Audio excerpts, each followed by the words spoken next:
Hello friends and welcome to the Unite Battle Hub Elite Tour. It's our second EU qualifier and this totally isn't the Mulligan effort. My name is Relic, I'm joined by Sofchan and Kanashi. We actually have a good, I got a good feeling, bit of a future foresight here. I get the feeling that they're both feeling pretty good. I've got a feeling that Kanashi's looking out for Phantom Forces and I've got a feeling that Soph is very excited to talk about our first couple of teams. Linares Deportivo and Team Egotist. We'll focus in on the Spanish squad first and foremost, Soph. Not expected to be one of the top performers here today. Certainly a lot of people not categorizing them alongside the likes of Outer Banks or Sucreo Sucre, but momentum is everything in esports, as we well know by this point, and they get a pretty nice start here going up against Team Egotist.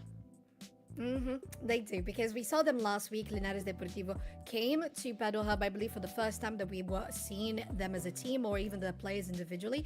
And I was very glad that we got new people that actually look solid. They played in and they got a sweep on the first round last week.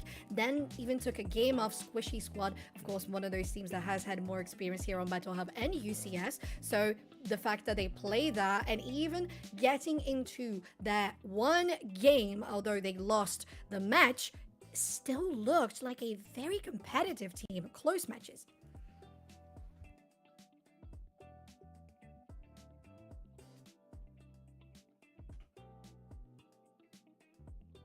Second NA qualifier a couple days ago. Couple of changes here and there as our first bans come onto the board. For me personally, Eldegoss certainly something that might be seen a little less. What about you? What are you hoping to see more of this time around? I am expecting the picks and bans to kind of be the same. You know, it's kind of tough to make adjustments on the fly, especially heading into a brand new tournament like this. I'm just ready to see what these teams can possibly pull out. You know, with a patch, there's usually teams that start experimenting, but when you're trying to secure down a top 4 spot, especially here on the Elite Tour, you don't want to make any mistakes, especially this being a best of 3 single elim. So if experimentation does go down, I'm excited to see it, but we know that there is still a lot riding on these games here. 100%. Well, the bans are locked in. Leafeon, Garchomp feels like a target to me. Blastoise and Inteleon. Umbreon first pick for Team Egoist, Soph. Not surprised by that. Buffs to Wish make it a much more viable support role. Definitely, you have that Wish looking much stronger. It could be a variant that we see coming through here, but we also could just see the main look because it's always been such a reliable tool to counter those speedsters wanting to get into your backline. But one thing that is very different that we were talking about in regards to the patch is the fact that Bustle was very severely nerfed. So we're talking about the Smackdown superpower that used to do like a cancel reset very quickly that did so much damage, and the fact that the damage was also off the charts. It's not the case anymore with this patch currently, Relic, and it means that the Leafeon plus Bustle that we used to see on the orange side is only on the Leafeon now. Indeed. Well, Team Egoist, they can't complete the full family V, I guess you'd call it, but they do have Glaceon and Espeon there, both excellent attacker options. Linares, much more complete roster here, Kanashi, with that Crustle front line, Clefable front line, and taking away the Sylveon as well. Yeah, I like the kind of play that they're going for. They're stabilizing not only early game, but also this kind of late game angle as well. So, obviously, just like a really nice balance coming out from Dojo Linares Deportivo at the moment. But we'll see what Team Egoist wants to go ahead and round out their roster picks with. Oh man, Gyarados locked in, of course. A couple of tweaks. I'm sure that you two will get into it in due time. Only running the attack weight, which is interesting. We do see a couple of folks running it with Eos Cookie in tandem. If you're going to be scoring, you might as well get the most out of it. Linares rounding out their roster with a Luca making a bit of a comeback after a little bit of time away in Season 2. But now it's time for me to spend some time away from the mic. You two are on this first series, so please enjoy it. Sofchan and Kanashi. Thank you so much, Relic. Such a lovely conversation we've had here, Kanashi. And I'm excited about these 2 compositions so far because one, for starters, is the potential Wish there on Umbreon. We will see if that's the case. And also the Gyarados now having that bounce guaranteeing a knock-up, and I believe the charging or the in between time between every bounce, you're talking about less time as well. So the enabling is going to be much more effective. And on the side of Linares Deportivo, I just really like having that Crustle. The Clefable also allows for such incredible protection, and Mew Sylveon have been so good as damage dealers at the moment. Yeah, and just by looking at the roster at the moment, the one thing that I still want to bring up is the range game. Even though we don't have to worry about Leafeon, getting bopped on the head with a Solar Blade, you still have to deal with the Mew in the back line. So Mew, obviously one of those Pokemon that has the most varied move pool, can be using that at any time, and I think that that's going to be able to help out Dojo Lunaris quite a bit if they want to go ahead and play this sort of late game play. But I do think that there is going to have to be this level of momentum coming out from Team Egoist if they want to go ahead and get this Magikarp to a Gyarados as soon as possible. For sure, as we're getting into the first game of our best of three, a reminder again, as you said, Kanashi, it's a single elimination bracket. You win, you're through. If you lose, you're out. But there's still 3 games that can be played in the series. Starting out here, Team Egoist on the purple side, Linares on the orange, as they're going out for the early Altaria and taking quite some damage, of course, when you have that Espeon. But still waiting for the Umbreon to become that evolution. Not yet getting there, but the Lucario, of course, having the pressure that it can because of not evolving Ganashi. Yeah, and that is the thing about the effort gauge. You want to make sure that you could get your Magikarp up in time so that you have that pressure of the Gyarados. And this is going to be a tough thing to go ahead and play into. You see how much pressure a Lucario can really apply to something like the floppy fish, as stated. So we're just trying our best, hoping that we get to see a little bit of aggression coming out from the Gyarados when it does get online.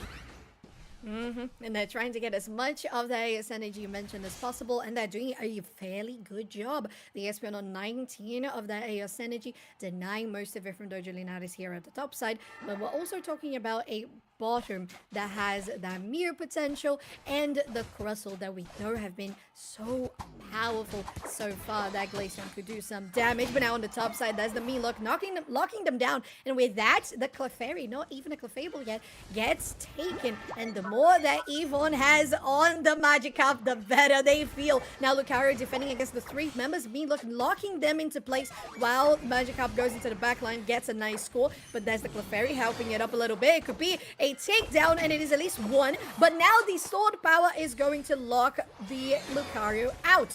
Only Clefable is there, and many points scored by Team Egoist. Yeah, just an even trade, just trying to take out the Magikarp, slow up that progress, but it does cost them their Lucario. It is a 1-for-1 trade. Gyarados is now online, so we will be keeping an eye out for what kind of pressure this could apply throughout the rest of the game. But overall, good tempo coming out from both of these teams right now. They're trading pretty evenly. They're trying to get as much AS energy, getting ready as they go ahead and take out this Clefable once again.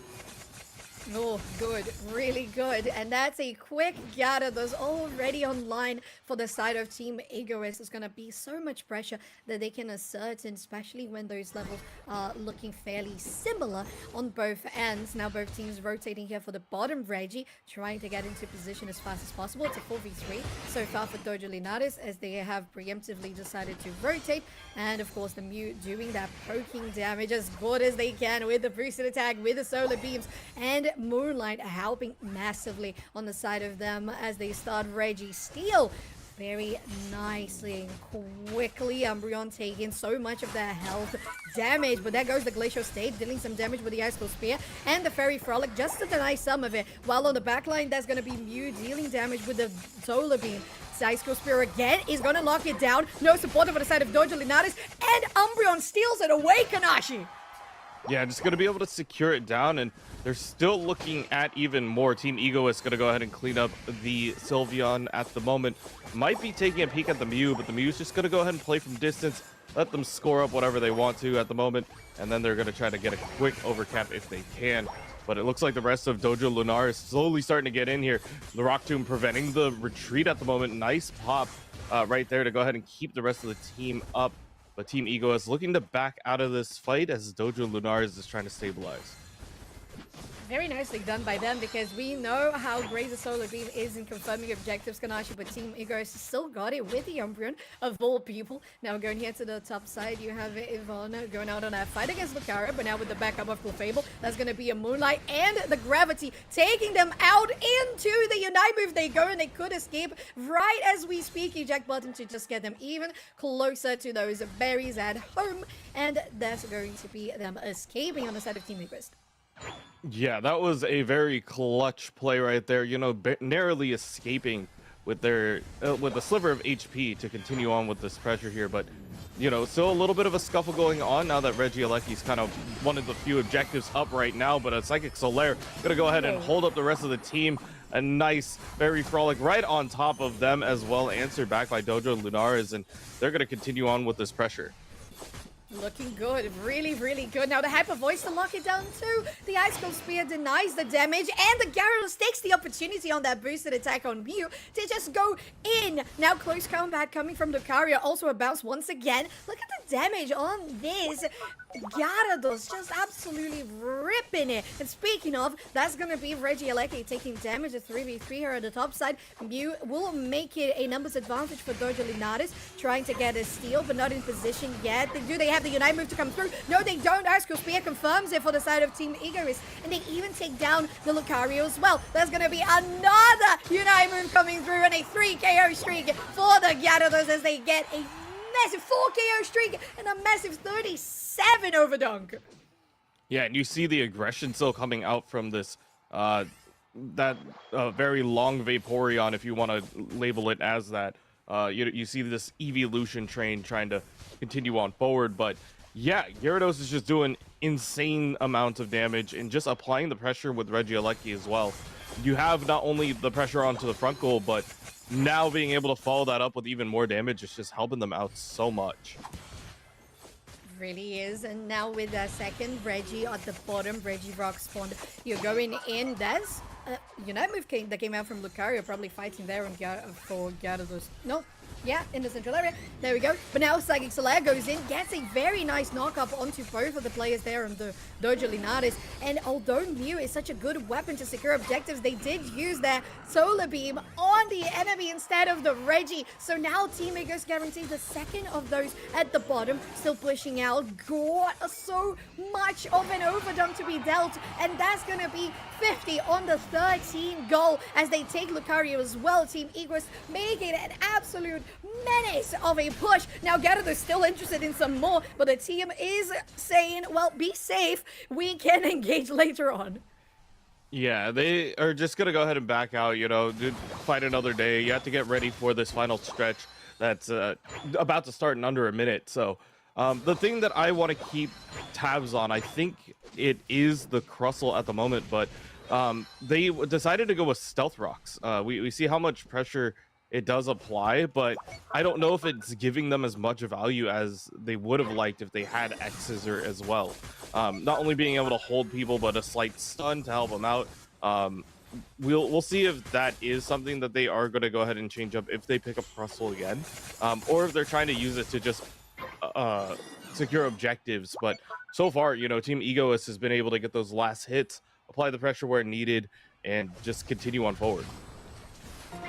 And continuing forward into the central area, we are with the final stretch just upon us, Kanachi. That's going to be the combat going out closely, but it's not going to be enough because you have such damage coming out from those Psychic Solaires and the stored power. Fairy Frolic denying some of that damage back with Hyper Voice straight onto the Umbreon, but now healing it back with Gyarados going out to the front line, even taking, then dealing a lot of damage, and Slowbro there just to help it up. Could get something more on the Sylveon, but that's a speedy berry to get them out of danger with Russell just straight in the middle of this fight if they want to continue doing so. That's going to be Hyper Voice dealing so much damage. Gyarados is in a fight. Now Lucario as well to follow it up, but they're taking damage instead. The Rock Tomb is gigantic. 4 members cornered, but they're not taking damage. Back, the Psychic Solaire gets a 4-man knockup, and that's going to be huge for the side of Team Igris. They take one, but could get taken down. Instead, 1-for-1 in this fight turns into a 2-for-1 for Team Igris, 3-for-1 for Team Igris, 4-for-1 for Team Igris. Only the Mew is standing, but they could try to do something. The Gyarados says, not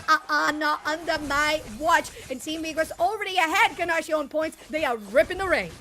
Yeah, they just want to secure this, make sure that it cannot go in the hands of Dojo Lunares Deportivo at all, and just apply the pressure. The thing that we had to circle is the level disparity going into the Ray Pit. We have the surrender coming out right now from Dojo Lunares, and Team Egoist just saying we're playing with levels. We have the advantage moving forward.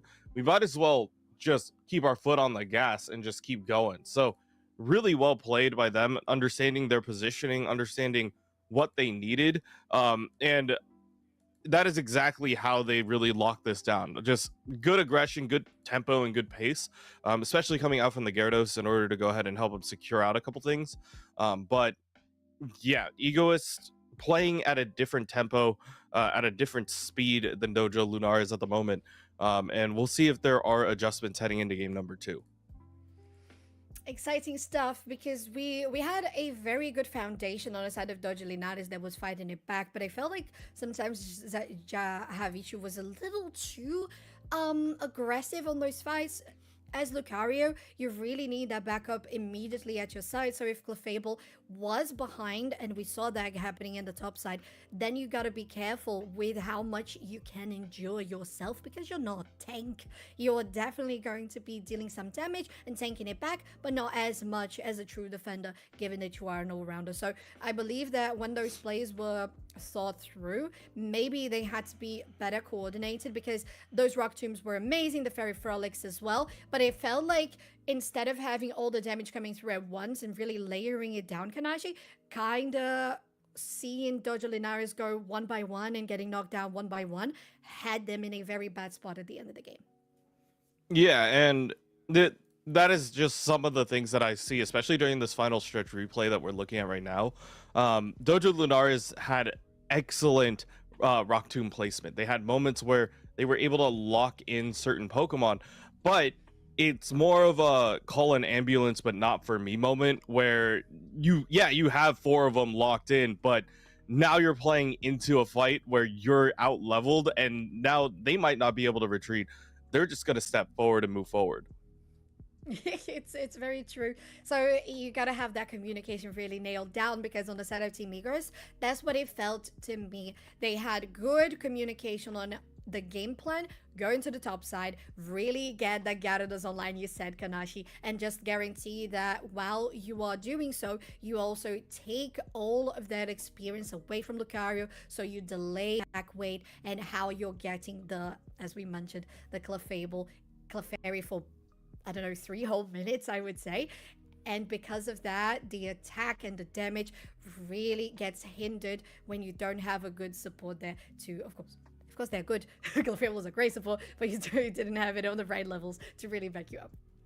Yeah, it's one of those things where you don't want to overlevel them too quickly, because you want to still give priority to your carry, to the ones who is going to be able to deal the damage. But at the same time, sometimes you do have to give a couple AOS points, give a little bit of experience over to your support. That way they could at least be level 4, give you that moonlight, and allow your team to sustain some of these fights. Especially in that early game, we saw some of the evolutions to start collapsing on that top goal, and it just made it so tough for Lucario to stay alive that it made it really tough for them to just keep the pressure that they wanted throughout this match. Yes, and getting into draft, Kanashi, Dojo Linares is at the purple side, so they're going to have that priority first pick, while Team Egoist here on the orange could be choosing something different. They got the Leafeon plus Garchomp, right, as a ban in the previous game, and on the other end we had Blastoise, and it was another defender, wasn't it? Do you remember what it was? For Oh, for Egoist last game? Yes. Yeah, it was a slow bro. So, oh, I showed Slowbro. No, Yeah, that was a no, Slowbro in the game. there was a slow bro. um, he was there. He was somewhere. Yeah. Yep. Okay. We have the Oh, first two man. bands. We got the Mewtwo X, Leafeon, and then the Umbreon and the Buzzwole. So a couple of just okay, like just shake hands. We'll figure out what we're going for next. But Dojo Lunar is gonna go ahead and lock in the Blastoise. Team Ego is looking for their next two picks. I think if we can have just having a quick word to production here, if we can have an admin telling Dojo the Pokemon EX licenses are out of the table. So, oh, okay. That's funny. Yeah, so I thought it might have been a mistake, but it seems like that was the case. So if anybody can let them know that the EX licenses are already out, it's unfortunate that they basically concede one of those bans because it was not on for play anyway. But they confirm the Blastoise for the first pick with the Glaceon and a Trevenant, while Team Egoist goes for the Crustle that was so well executed by Dojo Linares plus a Mew, so really mirroring what we had from them. Yeah, just picking up opposite picks at the moment. Hoopa gonna be their support option for Team Egoist at the moment, and the Goodra, another Pokemon that we don't see that often, actually gonna go ahead and get picked up here as kind of the second defense line for Team Egoist. Really excited to see how the Goodra is gonna go ahead and play out, but Dojo Lunar is looking to go ahead and maybe shake things up, play something a little bit more standard. But we will definitely be taking a peek at what they are going to go with. And it looks like it's going to be Eldegoss and Inteleon. I really like this. I believe that what they have so far on the side of Dojo Linares is solid, very meta current. At the same time, is not overpowered because we saw a couple of tweaks as well on the Eldegoss in regards to the damage that it was putting out, so it's more hardcore supporter at the moment, so that's going to still enable the Inteleon quite well. You have the Curse build on Trevenant as well, doing such good work in regards to self-sustain, so I really like what they have here. And for Team Egoist, they're bringing a little bit of healing themselves with, self-heal with the Goodra, with the Sizzle, if they decide to go for Sizzle instead of the Scyther. I would say that would be the best option to me, because Dojo Linares has a very strong front line. What do you think? Yeah, I do agree. I think that actually picking up Scizor here might be able to help them break some of these defenses a little bit better. But once again, it does come down to personal preference. It comes down to how well the teams are comfortable playing it. And obviously, I haven't seen a Scizor played in a minute. I would love to see Scizor played. But once again, it comes down to what is comfortable for these teams. You know, they are fighting for a top 4 spot here in the Elite Tour. The first one of Unite Battle Hub as well. So really looking forward to seeing how these two teams are going to go ahead and play out these compositions. A lot of interesting picks heading in, and a lot of really interesting executions that can be pushed forward. And Thea Sky Ruins is on your screen. Kanashi, Dojo Linares taking this chance to get themselves into a tie. And Team Rico is trying to finish this one as quickly as possible with a 2-0 to advance into the bracket of our single elimination. And into the game we go. That Scyther there on the central area. Here on the top side, the Squirtle taking massive damage actually from the from the Hooper instead. And look at how much a Hooper can do in the early game. Yeah, just applying a ton of pressure early, trying to shuffle off some of these defenders from getting those levels, and just trying to keep that tempo, keeping that pace. Something that Egoist is currently rolling with is momentum. It is, you know, the one secret sauce of esports is momentum. So they won game 1, they're confident going into game 2, and that's exactly how they're going to go ahead and push this. Although we have compositions slightly mirrored on both sides, one Trevenant here, one Mew there, one Glaceon here, and one Coruscant there. So things are going to be interesting when we get into those team fights, as it is on your screen. Most of them going to get guaranteed by the side of Team Egoist there on the Gudra, as they're still pushing it in. And great help, of course, for those Hyperspatials. Full HP for the fight as they come back to it. Also, Ice Skull Spear, still very strong, Kanashi. Yeah, still chipping away and taking out quite a lot of HP, but the thing that we also want to confirm right now is the Scyther is staying as Scyther. It is not going to be the Scizor. So they're just looking to go ahead and get speed, possibly jump the backline as quickly as possible, but we'll see how effective that's going to be, especially against a very thick front line that Dojo Lunaris is playing against. But unfortunately, they are going to lose that Gossifleur to go ahead and start off. They're looking at the War Turtle to possibly be another victim at the moment, but Team Egoist just going to go ahead and continue scoring, continuing the pressure, and trying to get their levels up as quickly as possible. It's one thing they do really, really well, denying that experience, getting those early goals and pressure. And speaking of, there's going to be a side that absolutely obliterating the Eldegoss as soon as it does level 4, and they can have that pressure. Still maintaining such a big level lead now on 8 for the side though. Yeah, an 8 for the Scyther, but and the Crustle just hit level 5. I'm like, oh, I hope they're getting levels. I hope the little defender crab is getting what it needs. But at the moment, Team Egoist still in the driver's seat. Once again, level 8 Scyther is just so oppressive at this time in the game. Not even the first objectives even spawned up, and you're already dealing this much damage, being a nuisance in the backline, making it really tough. And the Hoopa gonna go ahead and send everybody down to bottom, gonna go ahead and pick off the Trevenant and looking for more.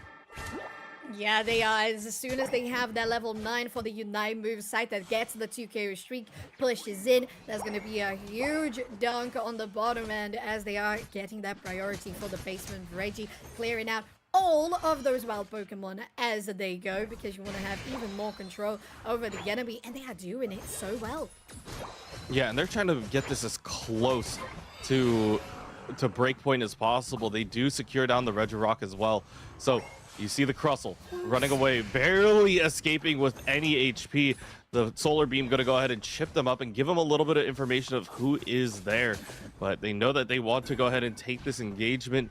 Dojo Lunaris is just trying to figure out if they are ready to go ahead and fight into the Scyther.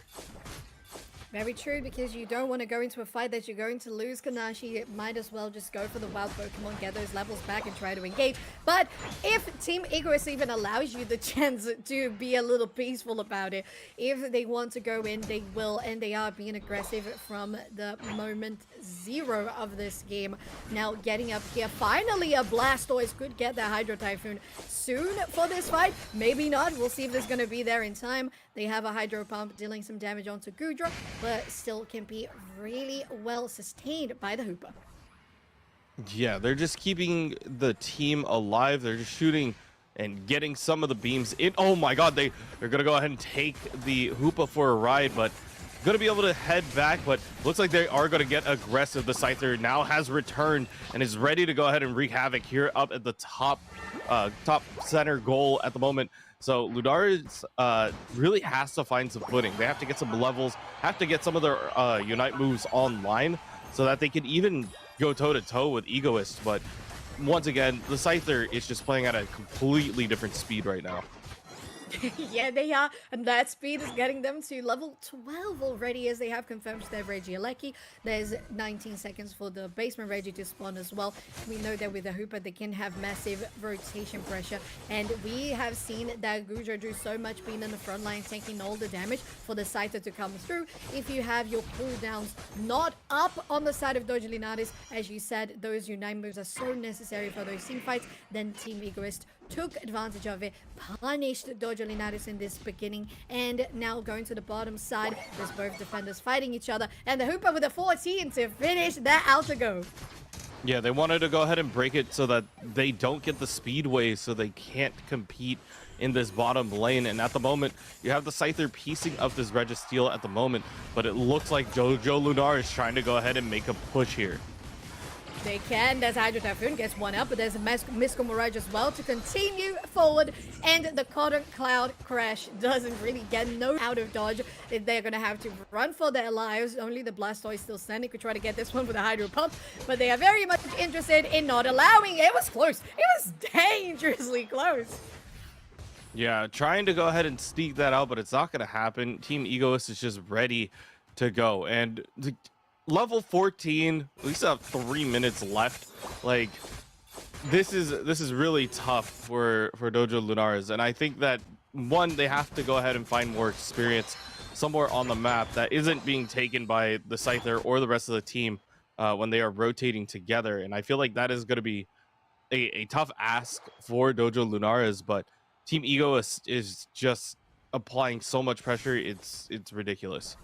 It really is. They can even afford to be down here at the bottom side to defend with both of those defenders because they have a Hooper to rotate. Now coming in with the X-Scissor, but they're taking so much damage back from the Ice Core Spear. There's the Hooper Hyperspace Hole to get them in, and it would save those defenders in exchange for the Hooper. Maybe it is. Now they're pushing out deep. Dojo Linares takes two. 2 KO straight goes out to the Glaceon. It could be a third. Very, very close. And they score massively here at the bottom side, but that also means that Team Egoist can safely guarantee that Regieleki. Yeah, trading the objectives for one of the goal zones. It's an early goal zone, and Team Egoist feels okay with that.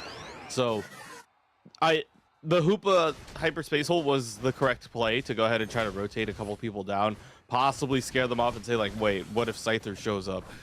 But instead, they are going to go ahead and just use it to split, get as many levels as they possibly can, and just continue on with the pressure. So, really, really good heads-up play coming out from Dojo Lunaris, understanding, like, hey, we need to get some scores, we need to get some levels going, and you really need that, especially heading into this final stretch.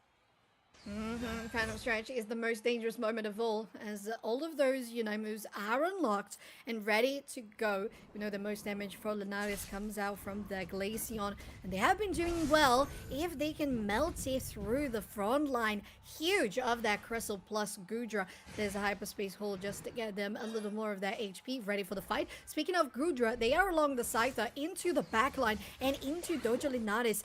Their central area is exposed. Now somebody is attacking that Rayquaza, but Team Egoist has slowly been having to get back into that priority. But there comes the backline trying to get something onto the Inteleon. They do. That's going to be the Scyther taking him down easily, with Blastoise trying to get something out of nothing. That's going to be Mew taking the 2 KO streak. The Hydro Typhoon lands. It's actually huge, but it's only 2 players standing. Only the Glaceon and Blastoise are there, and if you are going to be between a rock and a hard place, there is no escape. Team Egoist know they are ahead. They can just go back to base and stay put to deny Dojo Linares a rip. Yeah, that was such a good play coming out from Egoist. What they did is that they showed 3 Pokemon in the front line saying, oh, we're backing up a little bit because, like, we don't want to engage. And what it forced Lunaris to do is to push in.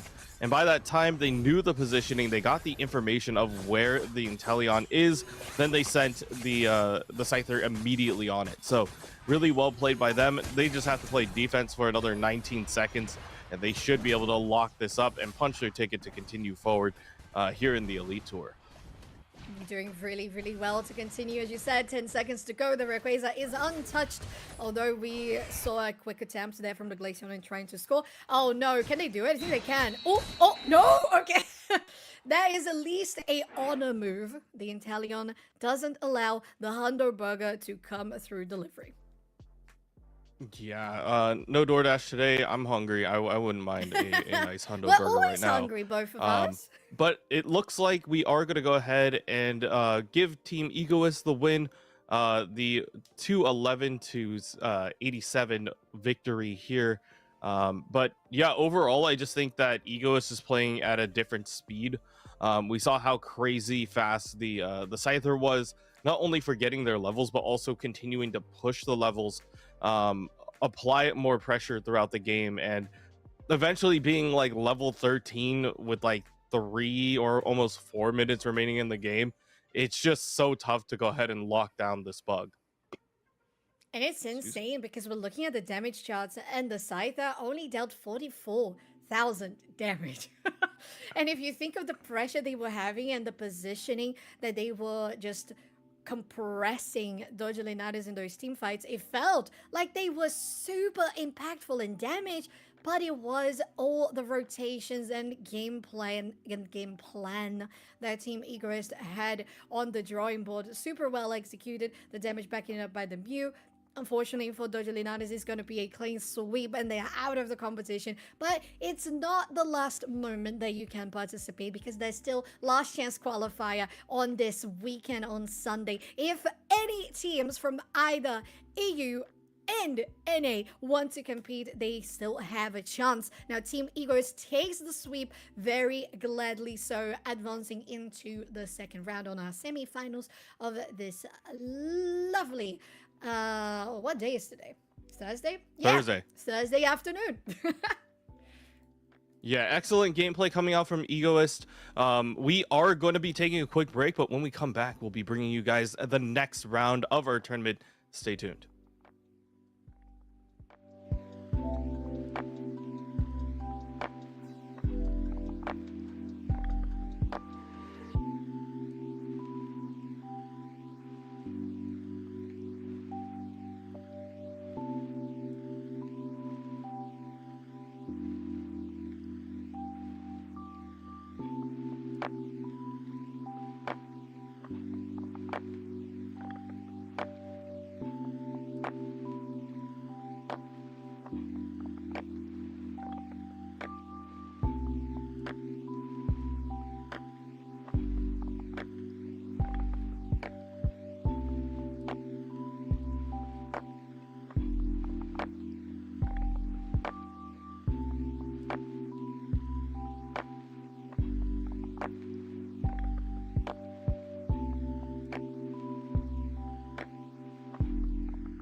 Welcome back to the Unite Battle Hub Elite Tour second qualifier for EU. And I'm so excited that we are getting back into Pokemon Unite. And Outer Banks Alberona is going to be our next match. Relic, we know Outer Banks quite well.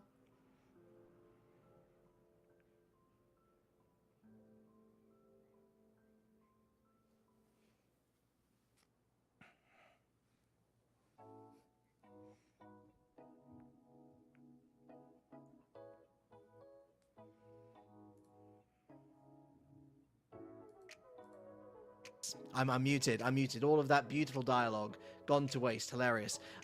We love Outer Banks. We really do. Third in March Cup. Always look really competitive. People around the scene love them. We love them. Their first seed should be good.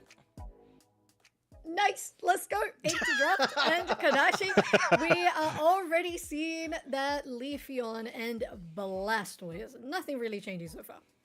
Yeah, just taking off a couple of the evolutions at the moment, and Blastoise, I guess. Honorary evolution, I guess. So we'll see what is gonna be the last ban here coming out. There's an evolution. Yep, there we go. 4 EVs. That's all I see here. Yeah, Blastoise looks an awful lot like an evolution to me as well. Alrighty, a priority for Outer Banks, hovering on a Blissey Relic. I think we usually see things different. That's more like it. Yeah, that is more like it, although I think we really are still yet to see the full effects of the Buzzwole nerf. I think that the general consensus amongst pros is still very valuable, but not valuable enough to be insta-banned at every turn. Crustle is kind of in that conversation. Very good defender. Duraludon most certainly is not. Okay. Albino with a much more sensible Eldegoss pick. Yeah, everything just feels like baiting us at every corner, but we're good. It's one of the things about casters. You never trust the hovers, ever. And that Crustle plus Eldegoss works out wonders. We saw them play it in the previous match. Also, the Glaceon plus Trevenant too. We know that both of these sides have ways of sustaining themselves, Kanashi, and there might be a potential special appearance of a Lucario once again. Yeah, it looks like some of these teams are picking up what they feel comfortable with. You know, literally the whole patch was dominated by the Buzzwole. If it wasn't banned, it was using your teammates as a weapon. So I'm glad that, you know, some teams still feel comfortable enough, even with some of the nerfs, to go ahead and play it. And it looks like, once again, Lucario is going to be locked up. Same thing with the Mew to go ahead and follow it up as well. So, yeah, both these teams know what they want to go ahead and play. They feel comfortable with it. It's just a matter of what they want to lock in heading into these last couple seconds of the draft. Oh, excuse me. Now I was muted. And I said, indeed, we are looking at that Blissey that was hovered as the first pick for Outer Banks, now confirmed as their supporter, alongside the Sylveon. It's really a meta relic for having all of the evolutions either out or on the game. They are very powerful, aren't they? Can we talk about Josh Mogg's Charizard loadout, by the way? EXP share leftovers Assault Vest. I think we found the troll in solo queue ranked, everyone. That Venusaur looking a lot more sensible, though, running both bands. You got that energy amp on there as well. Could go either way, really, although I think with that Trevenant and Buzzwole in play, it's more down to how comfortable they want to be. So do they want to go for the close engagement Petal Dance with that overall chip damage, or do they want to really stay far away from all of those threats and go for the Solar Beam in field? I will be very far away from those threats, but I'm going to be very close to the screen as I watch you both, Relic and Kanashi, take... Spoiler alert, it's going to be the Solar Beam. Because it's gone on to Kopi, Slick Spoon, Specs. I mean, that's Solar Beam through and through. And you can see why. One of the very enjoyable parts of Asia's gameplay, I feel, Kanashi, was the double beam strats with Mew. Fantastic for warding, fantastic for vision, catching out on chip damage. And without a Hooper to get those free resets, it means that heading into Ray, actually, very scary prospect that you've got to deal with quick. Yeah, it's just walking into things, getting hit with long beam of light things, you know? If you take out the Leafeon, they are going to find the other two that it's going to work here. So I'm excited to see how well they can scale this, how quickly can they get these Pokemon that require levels online. I feel like if you do get the Solar Beam up early on the Venusaur, you guys are in good shape. But Outer Banks is looking to go ahead and disrupt that with a team that can really snowball really early in the game. Yeah, both teams leaning towards that early game, but that Venusaur really could be the difference maker later on. Does still rely on it having a good early game nonetheless, and certainly early stacks for the Lucario's not going to do them any harm either. Big punch away. Are they going to try and fully disengage though? Glaceon's here as well, having to pop the eject button. I think Albanoa might be caught out a little too harshly here, and indeed they are. It's going to be 3v1. The X attack popped as well for Buzzwole that gets a free stack in. Not much that Patu could do here. Tries to do his best, but he can only do goo. Yep, Goop is all you can do. Trying to go ahead and continue on with that pressure, get whatever levels they can on the Gossifleur. That way it doesn't turn into a Dandelion with none of the little seed floaty things. So overall, really good pressure coming out from Outer Banks, being able to trade, understanding how much pressure they can apply, and especially heading into the first stack of Altaria. And he's going to go ahead and dunk the Lucario, looking for more, has the Beast Boost online. We'll see if they are going to go ahead and continue on forward, or if they're just going to go ahead and play it safe, get the levels. Yeah, I had to clear my glasses there. I thought, wait a second, isn't the Trevenant on the bottom path? Well, yes, Buzzwole turning that Lucario into a stump, crushing it into the concrete back on Thea Sky Ruins once again. And that's a lovely use of quick attack, actually, to go through with the one score. Again, helping. It doesn't matter, I don't think, too much inting early on. The stacks are very useful, but you can't do it over and over and over again past 2 minutes. Can actually, otherwise, you're practically feeding the machine with XP. Exactly, and that's exactly what you don't want to do, is feed a Buzzwole that's already pretty healthy. The dashes, the E-speed dashes coming through, trying to get a little bit of the damage through, but it looks like the Buzzwole has other things that they want to go ahead and worry about. Go ahead and dunk the rest of the team. The Venusaur is online, already level 7, so Solar Beam is going to be an option heading into this first objectives, possibly at bottom, but you see Outer Banks starting to make a push up here at this top path. I don't think this 10 score is going in, especially with a fourth player on the way, planted yet again. A good old Gardener is our Buzzwole here, and a free 27 scorer as well. Is this going to be a zone crack at that? Yes, it is. I think it was only a 15-point score over Dunk.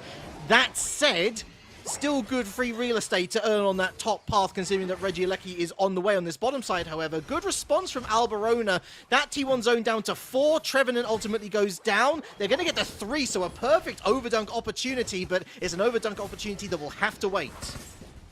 Exactly, and we'll see if they can buy that time at the moment, because Outer Banks is looking to go ahead and collapse here down at the bottom path. For everyone except for Buzzwole. Buzzwole wants the Regieleki. They broke that front goal, so they have a little bit more space to work with. But Regice is going to be the basement Reggie of choice for today.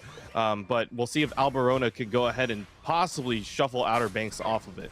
Yeah, so they've got that Regieleki in the pocket. Buzzwole going to be running their little legs down to the bottom path. They did skip leg day, but I think they're going to make it. Or will they? 2 KO streak for the Venusaur. And I think that is... No, it's not. I was certain that the beam had secured it. And Venusaur does indeed come out of that with a 3 KO streak. And that's going to be a 26-point overdunk on bottom path. However, Regieleki hit the tier 2 zone. That zone now down to half strength, but Alberona continuing the charge on bottom path. Lucario's already there. Another solar beam, second solar beam through the middle. Boosted attack takes down Glaceon. Watch out, Trevenant runs away and is shielded by the Blissey into the back line. Through the rock tomb. Lucario looking for more, but they can't quite find it just yet. Bliss assistance now. We've got the wood hammer coming down. Another 6 for Lucario. Surely got to be onto max stacks now. And here's the retreat finally. Can they get the Lucario out? No escape door on this occasion.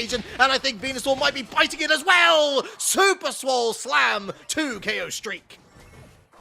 Yeah, that is something that Alberona was kind of afraid of. They wanted to apply the pressure early, but without knowing exactly where the Buzzwole is, it makes it really tough for them to really execute down here. And now it looks like Outer Banks wants to take up the space that they have lost here. Looking at this bottom tier 1 at the moment, and might be able to break it at the moment, but they are going to go ahead and hold them back, trying to get a couple more members of Alberona online before they could go ahead and fight Outer Banks. But the pressure is still coming out and still really tough for Alberona to find a little bit of footing here. It's that time of year. Alberona should know you shouldn't spend too much money in April because it's tax season, baby. And now it feels like their wallets have been emptied, as have Outer Banks indeed. Plenty of AOS energy down onto the board. 232 to 158, so not too bad for either side, really. Both sides still in it. And even on the level side of things, Alberona's still competitive. That Mew up onto level 10, Luca and Vina on level 11 as well. But that Glaceon gets more and more ominous the further into the game this goes. Outer Banks going for a quick rip on the Regieleki, and wow, what a great steal through the Aura Cannon from the Lucario. Outer Banks, it's daylight robbery. Yeah, they're going to be able to go ahead and take that up. Sylveon's still fighting 3 of them in the back, but it leaves the Lucario alone. The Bone Rush going to go ahead and get them through, get a quick dunk, and leave the goal vulnerable at the moment, trying to make it as low as possible. But Alberona not going to be able to capitalize off of it. You start seeing the double beams, not going to be able to shuffle off a couple of them. They are going to go ahead and pick off